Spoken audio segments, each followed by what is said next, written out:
So thank you very much to the organizers and for Dr. Malmed moderating this. And thank you for asking me to speak on a subject that's near and dear to my heart. I have a mom who's a neonatologist. I'm married to a high-risk obstetrician, but perhaps no one has taught me more about this than a rambunctious, our 2-year-old. So I appreciate the chance to talk about something like this. So what do we know about this? So this particular talk, I want it to be very practical, because even though you may not see a lot of women who are pregnant, we really should be approaching each female patient, and to some extent male patients, and really engaging them in this so that they don't have so much fear about this subject. So that's one of the things that I really want to kind of get across today. So let's talk about, why does this topic matter? And then we'll go on to, well, what do we actually know about this topic? And then lastly, let's maybe find some practical ways we can help guide our patients and then also guide ourselves in this. So first, with why does it matter? So IBD, turns out, affects a lot of women. It's an equal opportunity offender. So right now, there's 800,000 women living with IBD in the United States. So when you take a look at that, that's a lot of women. And when we take a look to see, when you think about the average age of diagnosis for ulcerative colitis and Crohn's, it really is in the teens, 20s, 30s.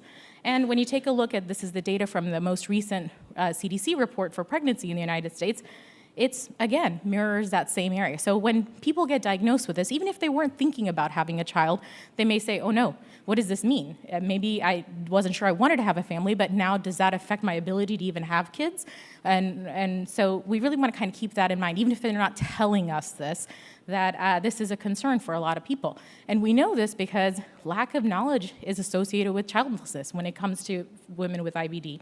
So this is a particular questionnaire that's looking at knowledge of pregnancy and IBD, and they administered it over to about 300 women. And they score them from 0 being, they actually had no idea and they got every single question wrong, to 17 being a perfect score. Nobody got a 17. But what they did see is that for every 1 point increase in this score, there's 8% lower odds of childlessness, and there are 20% higher odds of trying to get pregnant. So this is the literal knowledge as power to decide what is your ability to be able to kind of cope with this diagnosis and then plan ahead for the future to be just like everybody else that you know. So the other thing that I thought was very interesting is that discussion with family planning with us, with the GIs that see us, is actually obviously associated with higher knowledge scores, but 72% lower odds of voluntary childlessness. So for us, we have lots of things we think about when we see patients in a visit, and that may be the last thing you want to kind of think about before you're kind of going out the door to the next patient. But just bringing it up briefly, and it could be something as simple as, even if you're not intending it, just know that your medications are safe. And if it happens, just call me. Don't stop anything. And that's enough to just even get them to know that you're thinking about something outside of their disease specifically, and just that translates into their everyday life. So why is this really important, though? Misconceptions are very common. So a lot of patients think medications are harmful to my baby, and I can put up with anything as long as my baby is safe. But you really want to push back, and you say, well, what are the risks of uncontrolled disease? So this takes us to the next section, which is, what do we actually know about this? So I will say, every other talk that you've seen today has scores and scores and scores of studies that have power to show small differences. And in pregnancy in general, studies are a little bit lagging, but we do have really good cohort data. And some of the data that we have shows that there's serious consequences to uncontrolled disease. So I want to start by saying every IBD patient is high risk. So even if they're perfectly controlled, their rate of preterm birth and low birth weight while in remission is higher. So every single IBD patient is high risk. So then what if they're having a flare? What if they go through pregnancy not in remission? Then that preterm birth rate is quite a bit higher, 2.7, 2.6. And then when you take a look at low birth weight, again with a flare, that's even higher for Crohn's disease. And then this is the one. Maybe sometimes patients can't quite grasp what does it mean to have a baby that's born a little early or low birth weight, but this is all something that patients can readily grasp. So there's a higher rate of miscarriage and stillbirth. So even though it's kind of a scary thing to talk about, I do think it gives us more ammunition to say we really have to get our patients under control to have them have the best outcomes. So if you only take away one message from this talk, you want to be in endoscopic remission at conception, because that leads to the best outcomes. So let's talk about this. Almost all IBD medications can be continued. And you don't have to take my word for it. Just this month in gastroenterology, there was from the AGA, this is something they've been working on for several years, a pregnancy clinical care pathway. And it's actually fantastic. So not only is there an actual pathway that we can help follow, but we also, and I'll show you a little bit later, have a patient component to it, so that they're able to go online and have some very easily understandable tools that they can bring with you to engage you in the conversation in clinic, and also to help them feel less scared about medications. So we'll go over a little bit about that. So the rest of the talk really goes through some of the principles that are in this particular AGA care pathway for pregnancy. So really, there's only 2 medications we know absolutely you cannot use. So one is methotrexate. That's actually used to induce abortions. So, and thalidomide. But how many of us really use thalidomide? Not that many, except for Dr. Melmed here. And then what about TOFA? We talked about it a little bit earlier. And right now, the AGA clinical care pathway, and we're all recommending that right now we don't have enough data. So for right now, do not try to use this in patients who are thinking about getting pregnant, obviously are pregnant, and even for breastfeeding, they actually say you want to kind of hold off on this. So let's go through some of the different classes that we have, and you guys all have this so you can look at it more for reference should this scenario come up. But really, we want to talk about this. Aminosalicylates, they're safe. There used to be a formulation that had a bunch of phthalates coating on it, but they really don't have it anymore. So really, we can go ahead and continue mesalamines. You really continue them all the way through pregnancy. You don't have to change the dose at all. And, you know, prior to me having a child, I would say maybe your kid will have a little bit more diarrhea. But after having a kid, I'll kitty poop as diarrhea. So I don't think you really need to make a distinction there. And then how about sulfasalazine? So one thing I do want to kind of bring up is that if a patient is on sulfasalazine or they're on a low residue diet, you really do want to give them a little bit extra folic acid. Normal guidelines are anywhere from 800 micrograms to 1 milligram of folic acid. If they're on sulfasalazine, you want to give them a little bit more, go to 2. And then otherwise, continue everything else the same. And it's compatible with breastfeeding. How about thiopurines? Now, it used to have a lot of controversy in this particular area, but newer studies, including things like the Piano Registry and various other studies, have really shown that, in general, they are lower risk in monotherapy. That worry we all had with like neonatal anemia, it doesn't really bear out in looking at large populations. So if they're in monotherapy and they're doing well, you can just continue as well. Now, I do usually check thiopurine levels prior to patients considering getting pregnant. And then if there's some room to adjust, if they're in remission, then I do try to lower it a little bit. In general, they can also breastfeed with this, and it's in a very low concentration. Now, what about patients who are in combination therapy? This is a little bit more of a judgment call on your part. So if patients are on combination therapy with infliximab or any other anti-TNF, and they're in true remission, which is you looked inside, they're in endoscopic remission, and they're doing very well, then you can actually stop the thiopurine during the pregnancy, and then you can decide later on. Now, that actually is not that different of a scenario as what you would do in general, you know? So this really isn't that different. So how about anti-TNF biologics? They're also safe. So we have the most data in infliximab, and in general, it's low risk, as are all of these in monotherapy. And you really want to maintain them on their dosing throughout pregnancy, with the exception of the 3rd trimester. Now, if people are doing well and they're on infliximab, I try to time their last dose to where it roughly hits trough level prior to their delivery. So if the estimated due date is at 40 weeks. If they're on it every 8 weeks, you want to try to time the dose around 30 to 32 weeks. So it may need some adjustment early on with either spreading out or scrunching doses a little bit, but this is why you plan out every single dose before they get pregnant, and then also when they get pregnant, you know exactly when their due date is. Now, another important distinction is that with pregnancy, you are going to get bigger, you're going to gain weight, but for infliximab, you want to dose them based on the pre-pregnancy weight, or their so-called sort of dry weight beforewards. Now, how about the other injectables? In general, adalimumab, again, low risk in monotherapy, and you want to try to time it around maybe anywhere from 34 to 36 weeks, just so they get that last dose in there. And how about certolizumab? So this one is a bit of an exception. So because the other biologics, they do cross over, especially during the third trimester, which is why we try to time the dose a little bit more at trough level. Well, certolizumab doesn't actually cross over into the placenta. It doesn't have the Fc receptor to catch on to go into the placenta. So for this one, you actually don't need to change anything at all. They can literally get it right as they're delivering. It's not going to make a big difference at all. And then golimumab more follows along with the other anti-TNFs. So how about non-anti-TNF biologics? Well, there's more and more mounting data that we have that those two are safe.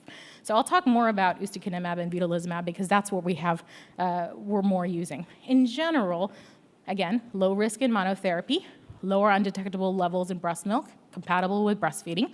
And you, again, want to sort of time them for the last trough. So around 30 weeks is when you want to aim for ustekinumab and vedolizumab.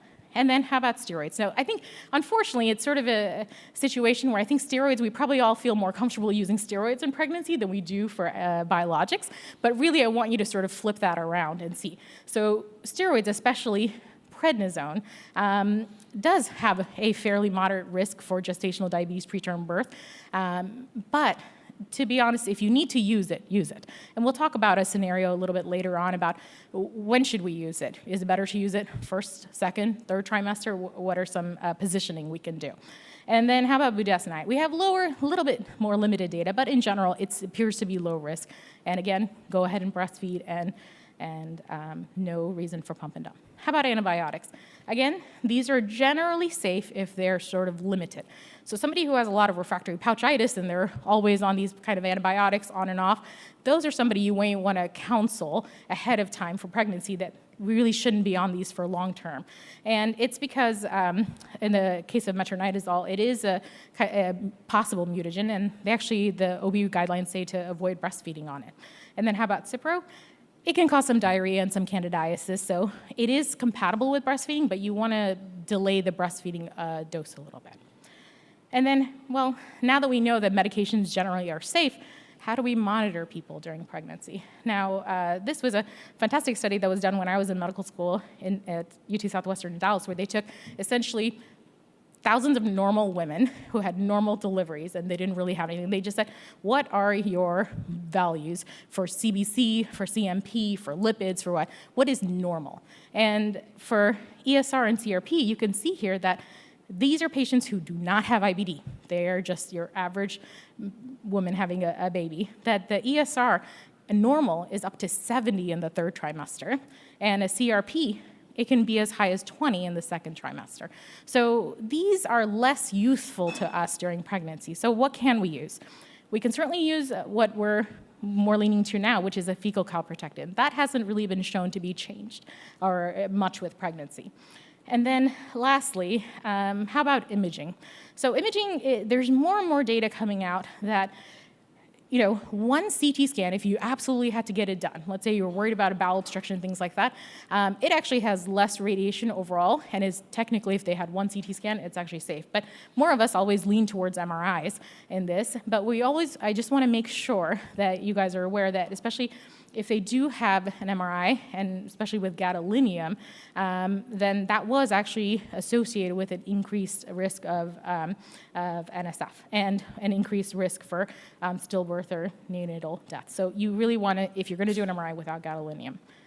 And then how about endoscopy in pregnancy? This is always a touchy subject for it. So you really want to perform only when there's strong indication.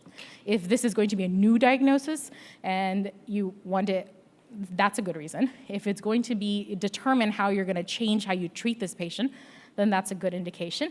But you really want to be very, very mindful of this and do it in a way that is the most protective for mom and baby. So what that means is that you want to try to do a flex sib over a colonoscopy, and you can do that in any trimester, unsedated, unprepped, even though want to aim for the second trimester is the best. And you want to, this I can't stress enough, you want to perform this in a hospital setting. I have seen patients who come over who are pregnant in our pregnancy clinic and they've had flex SIGs and they've had them done at an outpatient center. This is not somebody you want at an outpatient center. You want them in the inpatient center, and you want to do it with a consultation with a maternal fetal medicine. So recently I had to do one on a patient who was about 30 weeks. And that patient, we had the maternal fetal medicine and fellow and the nurse come down to the GI lab. They put monitors on the baby. They monitored throughout the procedure, and then they monitored her afterwards, and it was unsedated, unpreffed. It gave us a lot of information on where to go, but you want to do it in a very mindful way. And then lastly, this is not a procedure for the fellows. This is one for you to do. So you really want to limit procedure time as much as possible. So let's talk a little bit about, well, what will you do if your patient actually flares during pregnancy? These are actually from, not in the current guidelines, although they have a version of this. This is actually from the Toronto Consensus Guidelines from about 3 years ago now. And they really want you to kind of break it down to say, where are we? Are we early on in the disease course where we have to deal with a flare the entire time? Or are we very close to the end where we're just trying to get to that last stretch? So if we're early on and they're anti-TNF naive and they're, and they've already been maximized on, let's say if it's ulcerative colitis on their 5-ASA, then you want to sort of consider then starting an anti-TNF. And at this point, they actually recommend infliximab because we can control infliximab a lot better and we have a little bit more data. If you're towards the end of the pregnancy, it's the 3rd trimester, they have a flare and it's towards the end, this is a case where you may want to consider if it's early enough and they're almost there. Let's say 37 weeks is term. It may be early term, but it's term. So if you're close to 37 weeks, you may want to consider delivery there in consultation with the maternal fetal medicine doctors. If it's a little bit earlier, then this may be a good use of steroids. I would shy away from trying to use steroids early on without a plan of an anti-TNF, just because you really don't want to be on steroids the entire 40 weeks that they're pregnant. So let's talk a little bit about delivery and postpartum care. So I get this a lot. I was told that because I have IBD, I need to have a C-section. That's actually absolutely not true. It's actually on the rare case that you need to have a C-section. And that includes anybody who has any active perineal disease and a rectovaginal fistula. So outside of that, you can consider having a vaginal delivery. And that includes people who have a history of a J-pouch or an IPAA. And everybody else, really, they can have a vaginal delivery. So, but this is something that I think you have to readdress with the patient at every visit just to see where they are with this, because there's other factors that are more likely going to determine how they're going to have this baby. If the baby is quite large and the woman is quite petite, that's going to be a C-section. If there's a repeat C-section, they don't want to go for maybe a VBAC or a vaginal birth after cesarean, then that's a C-section. So you really want to tell them to basically listen to their OB and work with their OB and high-risk doctor with this. And then how about if they're on biologics? So assuming that they did fantastic, they were on infliximab, they got their last dose at 32 weeks, they ended up coming in, they had a vaginal delivery, well, the next day you can arrange for it while they're in the hospital to have their next dose. And then if they had a cesarean, you can arrange for it 2 days later, 48 hours, to have their next dose in the hospital. And you want to sort of minimize NSAIDs as much as possible. Well, maybe not after this, but in the pregnancy realm, that is what you're given for pain. So you really want to sort of minimize that as much, because there is this whole area of postpartum flares that we're trying to figure out why some people flare and why don't, and this certainly can maybe contribute to it. And then lastly, this is one that I think it should be a conversation to have last, is that there's a whole marketing area for how to make women have more breast milk so that, this area of galactagogues. And the overarching thing in lactation cookies, lactation milk, lactation lollipops, lactation ice cream is something called fenugreek, and that has been associated with bloody diarrhea. So we really want to avoid that. And then one last thing. So let's say that they're exposed to biologics, and then what about the baby? What should we take into consideration? So I always ask them at their visits if they have a pediatrician in mind. If they have a pediatrician in mind, then I actually sent them a letter to say, because this baby was exposed to an anti-TNF or any biologics during their, especially 3rd trimester, then you actually want to hold off on giving just one vaccine, and that's live virus vaccine. Just like the mom can't have live virus vaccines when they're on biologics, the baby can't have live virus vaccines until they're at 6 months old. In the US, it's just one, it's just rotavirus. So that can be delayed until they're 6 months old. But I tell them, please, don't take this as a license to not get any vaccines. You really want to help them get that. So the last thing in the last couple minutes I want to talk about is how can we guide patients? Because this is an overwhelming amount of knowledge to kind of think about, and when you Google things on the internet, there's nothing that great that comes out until now. So with the AGA care pathway for this, there's a new website they developed specifically for patients. It's called ibdparenthoodproject.org. And it's a fantastic, very patient-friendly website. And they actually have things that the patients can download, print out, including a list of questions that they may have that they can bring along to clinic with you to kind of help you navigate through this space together. So I will end by saying that it takes a village to take care of patients who are pregnant, but this really helps keep everybody on the same page and making sure that the patient is as safe as they can be, and so to help with that. So lastly, I have a QR code. You're welcome to use it. It has all the references for this and the AGA care pathway, as well as all of the patient handouts as well. That's the end of it.